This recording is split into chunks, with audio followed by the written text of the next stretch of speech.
اور یہ قرآن رب العالمین کا اتارا ہوا ہے، اس کو امانت دار فرشتہ لے کر اترا ہے، یعنی اس نے تمہارے دل پر اس کا القاء کیا ہے تاکہ تم لوگوں کو خبردار کرتے رہو، اور القاء بھی فصیح و بلیغ عربی زبان میں کیا ہے، اور اس کی خبر پہلے پیغمبروں کی کتابوں میں لکھی ہوئی ہے۔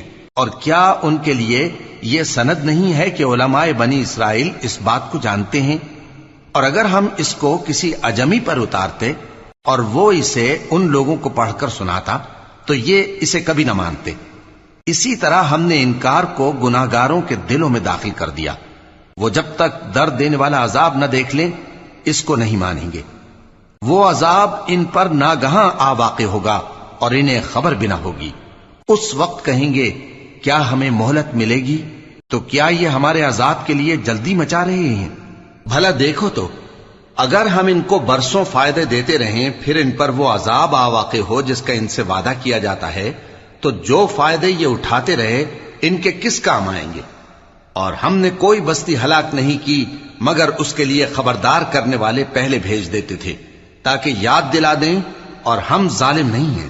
اور اس قرآن کو شیطان لے کر نازل نہیں ہوئے، یہ کام نہ تو ان کے لائق ہے اور نہ وہ اس کی طاقت رکھتے ہیں۔ وہ تو آسمانی باتوں کے سننے کے مقامات سے الگ کر دیے گئے ہیں۔ تو اللہ کے سوا کسی اور معبود کو مت پکارنا ورنہ تم کو عذاب دیا جائے گا۔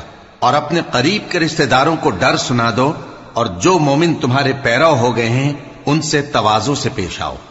پھر اگر لوگ تمہاری نافرمانی کریں تو کہہ دو کہ میں تمہارے اعمال سے بے تعلق ہوں، اور اس غالب و مہربان پر بھروسہ رکھو جو تم کو جب تم تہجد کے وقت اٹھتے ہو دیکھتا ہے، اور نمازیوں کے ساتھ تمہارے رکوع اور سجود کو بھی دیکھتا ہے۔ بے شک وہ سننے والا ہے، جاننے والا ہے۔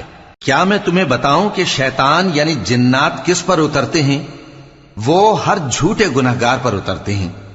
جنات سنی ہوئی بات اس کے کان میں لا ڈالتے ہیں اور وہ اکثر جھوٹے ہیں، اور شاعروں کی پیروی گمراہ لوگ کیا کرتے ہیں۔